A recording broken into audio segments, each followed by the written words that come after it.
um pouco sobre a Acústica Escritórios, qual a importância disso para o trabalhador, para os colaboradores e para os clientes. Acústica, e por favor, já vão preparando as perguntas para o final, tá bom? Obrigada, Marcela. Bom, boa tarde. Como ela já disse, me chamo Marcela, eu sou arquiteta e urbanista de formação, mas já faz 5 anos que eu trabalho com acústica, pela Harmonia Acústica, e hoje em dia eu trabalho mais voltado com consultoria e projetos na área residencial e corporativa. Bom, e por que a importância da acústica em ambientes corporativos, mais especificamente em escritórios? Acredito que muitos de vocês já estiveram ou até trabalharam em algum escritório muito ruidoso, onde você escutava o ar-condicionado, onde conversas paralelas estão sempre presentes e te atrapalham na sua produtividade, ou ainda algum colega próximo a você com uma conversa de telefone que te atrapalha, você não consegue concentrar.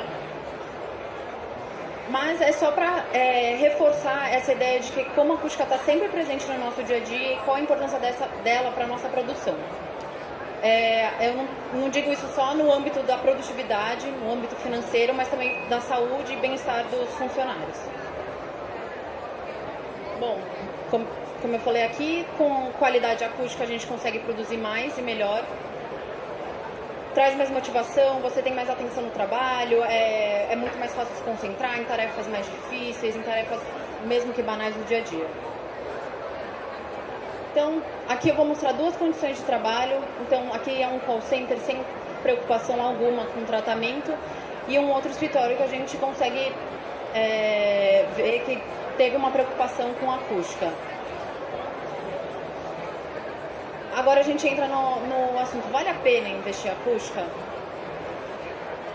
A acústica, na verdade, a gente não pode pensar como um gasto, mas como um investimento, porque sempre tem retorno, tanto na produtividade de cada funcionário, mas também no bem-estar geral de uma empresa. O ambiente sonoro é uma das principais reclamações em escritórios. A gente só perde para temperatura, então controle de ar-condicionado. Então é um assunto bem recorrente. E qual o tamanho desse prejuízo? Por que está investindo tanto dinheiro em acústica? Uma pesquisa britânica já provou que a cada 2 horas do seu dia você perde quando você não tem tratamento. Isso soma mais ou menos 45 dias ao ano. Então, assim, é um cálculo que a gente tem que fazer não só horas trabalhadas por funcionário, mas também um cálculo que envolve aluguel, eletricidade, energia e essas outras coisas. Bom, eu vou contar um pouco para vocês a evolução dos escritórios, para a gente entender um pouco como tratar esse ambiente corporativo. Aqui é uma típica imagem de um escritório de arquitetura do século passado. Então aqui a gente consegue ver que prioritariamente a iluminação é natural, a ventilação também é natural, a gente não tem ventilação forçada. Então isso caracteriza um ambiente bem diferente do que a gente tem hoje, que não envolve equipamentos, não envolve... As fontes de ruídos não existiam naquela época, então a gente vai evoluindo para o que a gente tem hoje. Aqui é um exemplo de um escritório do Frank Lloyd Wright, que foi um ícone, principalmente por trazer o sistema de ar-condicionado para eles. Então a gente já começa a ver uma evolução de equipamentos, ruídos surgindo nesse ambiente de trabalho. Aqui também é um escritório do Frank Lloyd Wright, onde a gente já consegue ver essa distribuição de mesas. O escritório já começa a se dissolver. Então a área de trabalho já está começando a se dissolver, não temos mais tantas divisórias. E foi meados de 1961, quando um grupo alemão chamado Kurt Borners criou esse design, que é o que a gente conhece hoje como Open Plan, que é esse layout mais orgânico, onde o escritório, todas as áreas do escritório se distribuem em uma área sem qualquer outra divisória. Mas essa distribuição não é randômica, não é totalmente aleatória. Tem um pensamento por trás disso, a gente tem que levar em conta as interações entre equipes, qual equipe interage mais com a outra, qual equipe tem que ficar afastada da outra, porque tem sempre uma equipe que vai falar mais alto, fala no telefone. Então, assim, não é só apenas dispor mesas num espaço. E aqui é um exemplo de um projeto projetado por esse grupo alemão. Aqui a gente já consegue ver um escritório de hoje em dia, com o layout que a gente usa. A gente continua usando essa característica de Open Plan, mas a gente consegue ver que a gente tem algumas áreas de apoio. O escritório é dissolvido, a gente não consegue só trabalhar na área fixa, que são as estações, mas se você precisar se concentrar mais, você tem essa disponibilidade de sair para uma sala de reunião, fazer uma reunião informal em um lounge. Então, o escritório, a organização do escritório já mudou. Então, a partir dos anos 60 teve a criação dos Open Plus, e aí hoje é um pouco da característica hoje em dia do que a gente tem de corporativo. Então, é um núcleo central com instalações, circulações e algumas salas fechadas que se distribuem ao redor dos Open Plus. Mas esse tipo de distribuição, esse layout traz alguns problemas acústicos, que são distrações e quedas de produtividade. A gente tem muita distração nesses ambientes, não tem divisórias que possam impedir que conversas paralelas atrapalhem, mas tem alguns aspectos positivos também, que é a redução de custos, alta densidade de ocupação, melhor comunicação entre equipes, que é um dos maiores pontos positivos de um Open Plan, que é essa interação entre todas as equipes. Bom, eu vou falar um pouco aqui do projeto acústico. A nossa maior preocupação é sempre entender o negócio, então entender um pouco da empresa, desse cliente novo, entender como que funciona essa empresa, qual a cultura que essa empresa tem, para entender melhor aonde a gente quer chegar com esse projeto.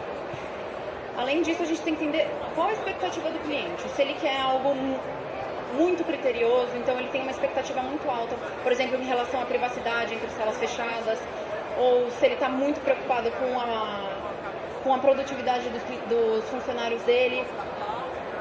A partir disso, a gente vai fazer uma definição de critérios baseadas em normas nacionais e internacionais, tendo em vista tudo isso que foi conversado com o cliente.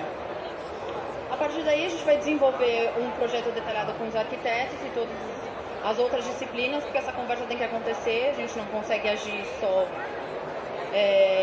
individualmente como acústica, então a gente conversa com interiores, instalações como ar-condicionado, para todo mundo conversar e fazer um projeto que dê certo. Bom, um projeto de acústica é dividido basicamente em 3 frentes, então a gente vai tratar de isolamento acústico, que diz respeito a divisórias, paredes, lajes, que está bem relacionado à arquitetura. O condicionamento acústico, que diz respeito ao interior do ambiente, onde a gente vai tratar de revestimentos e pisos. E controle de ruído, que está relacionado aos ruídos gerados por equipamentos. Bom, eu vou falar um pouco de isolamento. O isolamento, então, a gente vai isolar um ambiente de outro. Então, sempre pode ter essa expectativa do cliente, onde ele quer por exemplo, uma sala de reunião com mais privacidade. É uma sala de board, é uma sala onde vai ter uma teleconferência. Então, para esses casos, a gente se baseia em critérios e faz indicações de portas acústicas e paredes. Então, é sempre importante ressaltar que, para acústica, se você tiver um laudo de ensaio no laboratório, é muito importante, porque a gente consegue validar os nossos cálculos. E em questão de isolamento, por exemplo, de paredes, aqui eu falo assim, uma parede que vai de laje a laje. Quando não tem essa possibilidade, essa é a melhor situação para isolamento. Quando não tem essa possibilidade, a gente consegue trabalhar com um septo, um contrasepto, para atender a expectativa. Aqui eu falo de alguns pontos importantes que aparecem muito nesses projetos, que são encontros de divisórias com fachada. Então é sempre um ponto crítico, que pode ser um ponto de fragilidade, então a gente tem que dar uma certa atenção para eles.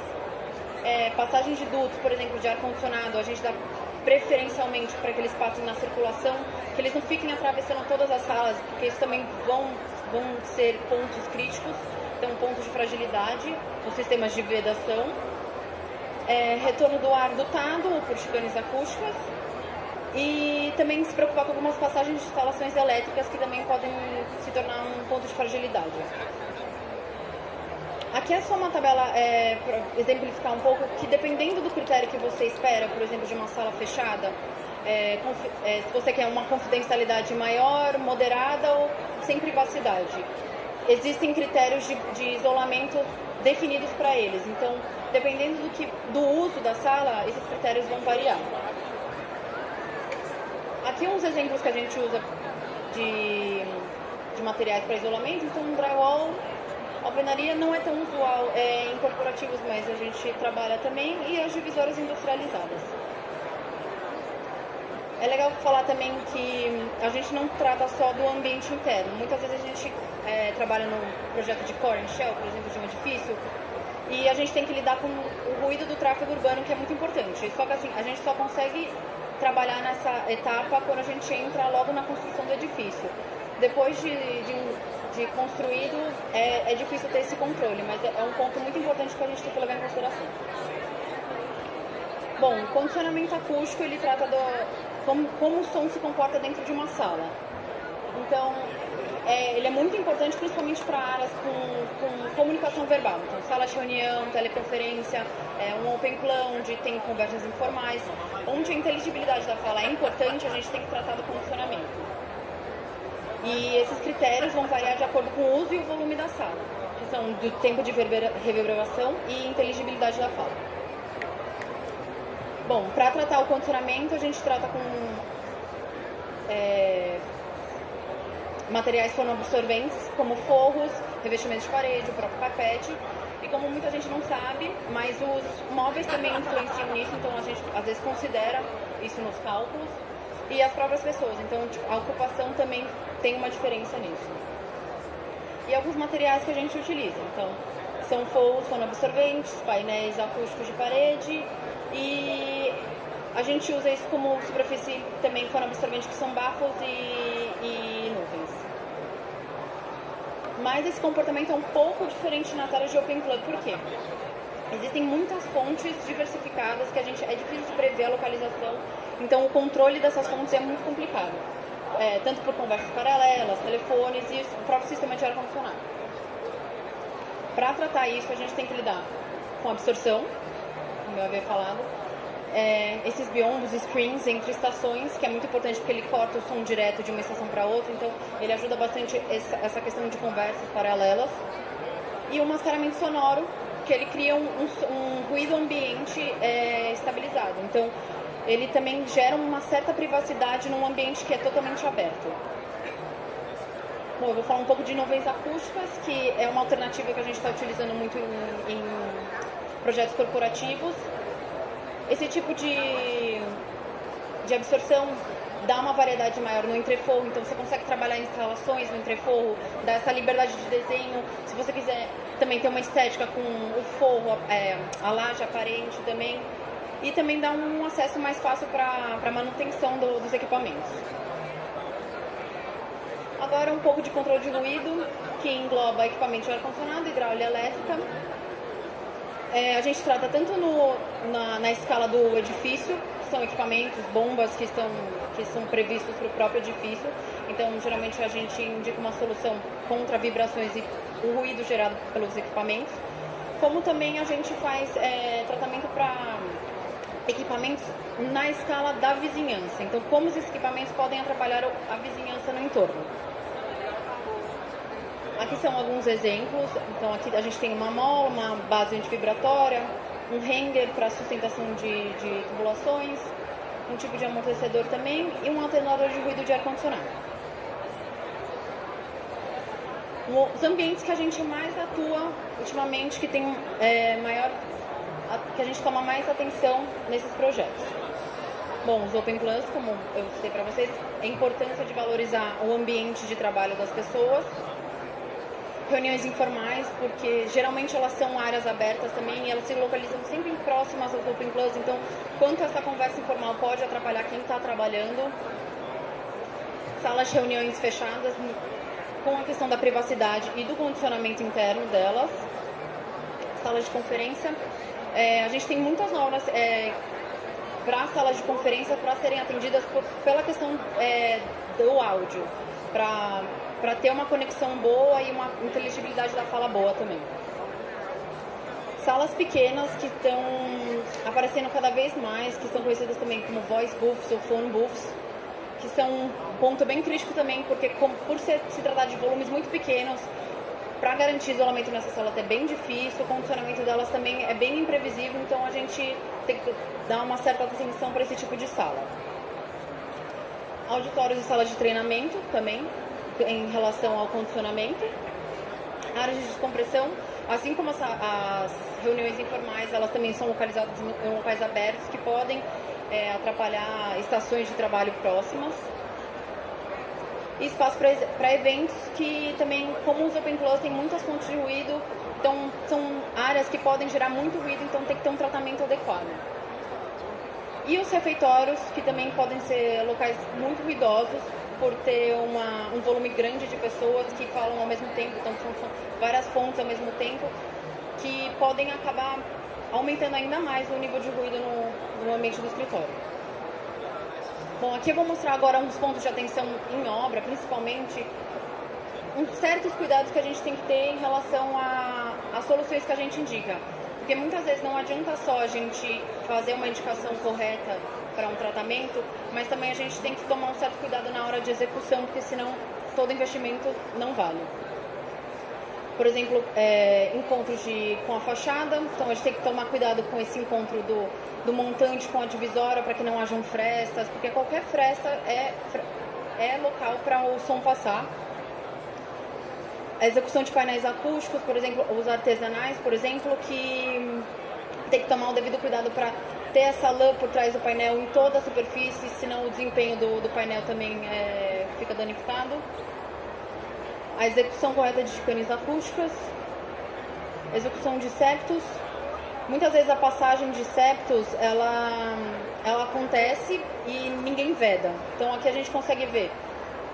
O septo foi executado, mas por uma passagem de instalação deixaram um buraco e acabou com todo o desempenho da parede. Então não adiantou muito a execução do septo, sendo que tem uma ponte entre as duas salas. Aqui mais uma vez também um exemplo de tubulação. E aqui alguns pontos de atenção que a gente tem que tomar um certo cuidado. Por exemplo, na caixilharia de divisórias, se elas estão bem instaladas, ali é um ponto que pode passar o som, a fresta da porta. Aqui em cima não sei se dá pra ver bem, mas tem uma gacheta acústica de vedação de porta. Se ela não for até o final, ela também é um ponto de fragilidade da porta. E ali em cima também no batente da porta. A gente costuma falar que se passa a luz é porque está passando som também. E alguns tipos de protótipo que a gente executa também para alguns projetos, que a gente não precisa se limitar só a alguns fabricantes, mas a gente pode fazer artesanalmente produtos. Então esse é um exemplo de bafo que a gente fez e de uma estação de trabalho com um biombo também acústico entre eles. Bom, é isso.